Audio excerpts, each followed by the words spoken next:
I am Grandmaster Priyadharshan Kannappan and you are watching Gyaan YouTube channel. So we have a brand new show called the Checkmates in Chess. So this is kind of like a successor, if you want to say, of the Gyaan in 3 minutes show. So you're temporarily kind of stopping that show and we're going to be starting this show. So this is not going to be having any time limit like 3 minutes for a video or so. But the idea of the show is to show you different checkmates that happen in different squares on the chessboard. So we're going to be starting with the A1 square. So this episode is called the awesome A1 square. So you're going to be seeing some checkmates which happen particularly on the A1 square, like black checkmating the white with doing something on the A1 square. And then basically the idea of the show is to move one square at a time and cover all the 64 squares on the chessboard. So let's dive into the subject, and if you see the position that we have on the board, it looks like a fairly, straight out of the opening, nothing huge happening, and it's white to play, and white goes long castling here.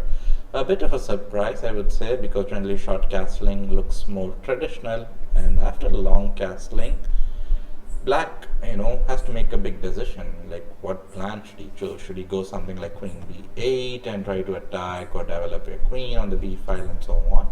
Black chose an interesting strategy. Black goes c5, and like there is increased control on the d4 square, but he is losing some control on the d5 square because of c5. So for c5, white goes knight d5. I'm not really a big fan of knight d5. So knight takes d5, e takes d5 is played, and black launches an attack on the queen side. So here, pause the video, try to find some plans if you would be playing black, and then proceed with the video. Black goes a5, very good idea, I would say, because a4 is coming up and he wants to create activity down the a file.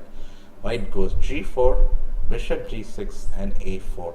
So now white is like, I'm not letting black go a4. So he plays a4 himself and stops black from playing a4. And here black goes bishop f6. And there's a very kind of, awesome idea behind this move, I have to say. Because after bishop f6, white does not sense what the idea black has. And white goes h4 and black reveals his plan. Black goes e4. And now this bishop and this diagonal has all of a sudden opened up, and here white makes a big blunder. I mean, if you were playing white here, maybe you should just go knight g5 or knight g1, something, because the knight is being attacked on f3. But instead white plays a very bad move, a big blunder, if I have to say. Bishop f6. And I'm sure you would have noticed why bishop f6 is such a bad move, because after queen takes f6, now this knight is attacked. So white goes knight g1, but that allows this very nice queen to a1 with a checkmate. And as you would know, this series is called the awesome, this particular episode is called the awesome a1 square checkmate, right? And we see a checkmate on the a1 square. So let's move on to the next example. Great. So here we have a position that comes from a very theoretical, line in the Caro-Kann. And here if white just goes king b1, things all look good as it's white to play. White couldn't just go king b1, defend this a2 pawn, and things are perfectly fine. But white makes a big blunder. White goes bishop b4. And after bishop b4, black makes this move, queen takes a2, which in my opinion would be a big shock for white, because after queen a2, the point of it being white was thinking, I'll just play bishop takes e7, which was what was played in the game. But let's assume if white had played some other alternate here, white may have gone rook h g1 to defend the g2 pawn, but that would have led to queen a1 check, king d2, queen takes b2, and now this bishop and this pawn both are hanging, and black is 2 pawns up, so white is in a big danger right now. And in case if instead of going rook h g1, if white had gone bishop c3, then it's like, I believe black's doing fantastic. Why would you go back bishop b4 and then come back to bishop c3? So white goes bishop e7, and white is like, hopefully black would play king e7. This is what I'm pretty sure white was hoping for, but king takes e7 would be a big blunder. So if you're watching this video, pause the video and try to understand why king takes e7 could be a blunder. Once you get a clear answer, proceed forward with the video. King e7 is a terrible move because after queen takes h6, rook takes g2, queen f6 check is over there, and here you're not really seeing any sort of an advantage. It's going to be like, it's pretty much the king is busted here, right? Because if you go king e8, you're going to see rook h8 check, and after king d7, it's a checkmate. And in case if you try to go king d7 first, I just capture here, and rook h8 checkmate is coming up. So after bishop e7, this is what white was really hoping. Black would just simply capture the bishop, and then things look so great for white. But black played a stunner of a move, and I hope you can guess this move before going ahead and seeing the video, and that is playing rook takes g2. So with rook g2, black is saying, I don't want your bishop, but I'm going to be going queen a1 check, and it's a checkmate. Not just a check, but a checkmate, because this exit square for the king is now controlled by the rook. So white goes queen h8 check, and black plays this kind of like very, like a nice little move, I have to say, going king d7. Black says, I don't even want the bishop because anyway I'm threatening the checkmate on the next move. And here white decided to capture the rook, and after queen a1, it's a checkmate. And this is as similar to the topic because the topic is the awesome a1 square, and here we see a checkmate on the a1 square by the queen. Let's move on to the next example. So here we have a game between two really famous players. White is Vasily Ivanchuk and black is Gyaan. And if you look at this position, it's technically equal material, right? Because white has 4 pawns and black has 4 pawns. White has 2 minor pieces, which are the knights, and black has 2 minor pieces, which are the bishops. A single rook for both sides. Looks materially equal, but this is such a dangerous position for the white king, because white king is kind of like in a mating net, if I have to say. So here it's black to play, and black starts to weave the mating net closer and closer near the white's king. So black starts with rook c8 check, attacking the king. The king moves to b1, and now the rook lands on c3. So now black is targeting this weak pawn, and also after rook a3, if he picks up the a3 pawn, rook a1 checkmate threats out in the air.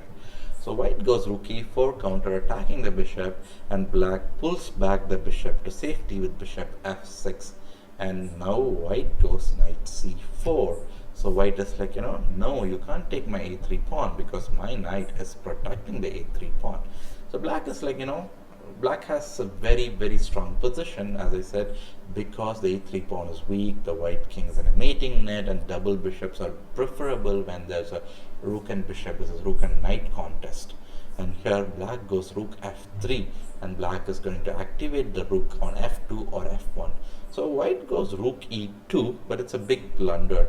White should have gone knight e5, but even this is pretty much lost because rook check, king b2, rook f2, and then he picks up the h2 pawn, and then the g3 pawn will fall, and so on. Instead, in the game, white goes rook e2, and this leads to a forced checkmate. I'm sure you have spotted. If you haven't, pause the video, spot the checkmate, and proceed forward. So rook f1 check, and after king a2, we have the checkmate on the board with rook to a1. Good. Let's go on to the next position. So here, if you look at it, this is a kind of an interesting checkmate, because first of all, the point to note is that the pawns are going forward. So it's like, why not, you may be thinking, why not just promote the pawn to a queen?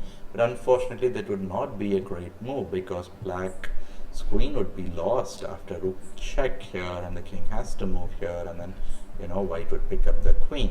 But instead, black goes a very kind of like a nice little move here, and black in this position is Ding Liren, the very famous player Ding Liren, and white is Grandmaster Martin Krasser. So in this position, black goes rook to c2 check. So black is like, asking the king to go away.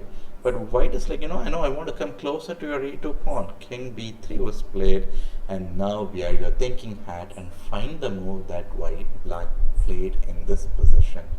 Really good job if you found a1 knights and under promote yourself to a check and a mate, because the king on b3 cannot go anywhere.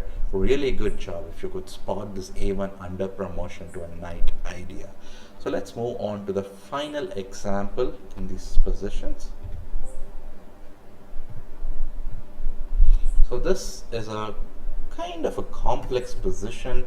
White has an extra queen, things look really good for white, but let's see what black is up to in this position. Like, it's white to play, and if you are playing with white, there's a very forced set of sequence of moves which would give white a pretty big advantage.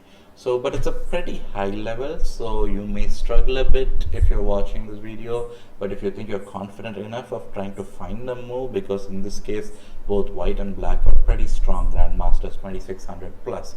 White is Alexic Alexandrov and black is Parham Maghsoodlu. So white goes a3 in the game, which in my opinion is a mistake. But if white had gone queen h7 check, king f8, bishop h6 check, a forcing move, king e7 followed by rook he1 check, another forcing move, and after rook e2, rook takes e2, d takes e2, rook e1 and rook c2. I believe white would have seen all the way up to here, but white missed most likely the next move that white should play here, and that is bishop dropping back to c1 and defending the key square or the pawn on b2. And now black can't really make much progress, and white will end up picking up the e2 pawn after some maneuvering of the queen. But instead of this, white played e3, and this in my opinion is not a good move. And here d2 was played, and if white played bishop d2, then leads to a very forced checkmate.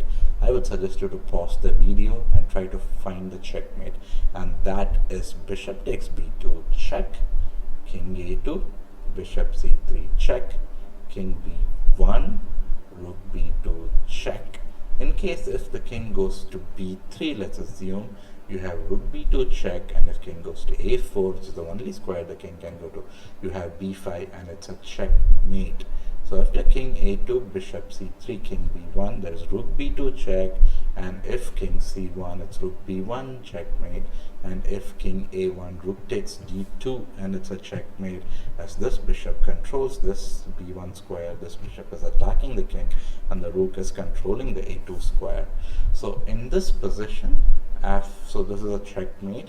So in the game, after a3 and d2, white played rook takes d2, but this doesn't help white either, because after rook takes c1 check, rook takes c1, rook takes c1, king a2, over here black goes a4. So basically black is kind of cutting off this exit square that the white king was hoping to get. And now bishop b1 check is a big threat coming up. So white goes queen e3, but this doesn't really help white in any way. So I would suggest you to pause the video and find the forced mating idea that black has, and which was found by Parham Maghsoodlu, who was playing the black pieces. So the mating sequence is bishop b1 check, the king goes to a1, bishop to e4 check, or bishop d3 in this case. I think both are pretty much the same. I think bishop e4, bishop d3 both works perfectly. So here he chooses bishop d3 check, and after king a2 he goes to bishop c4 check.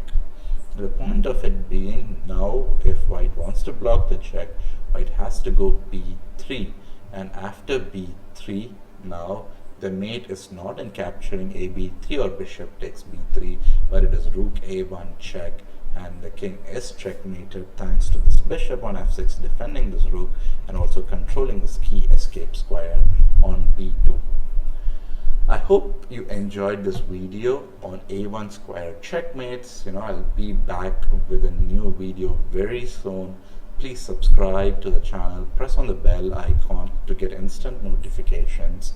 And if you really like the video, please share with your friends. And if you have any suggestions or comments, please put it on the comments box. And I'll see you all with a new video very soon. Till then, signing off as Grandmaster Priyadharshan. Bye bye.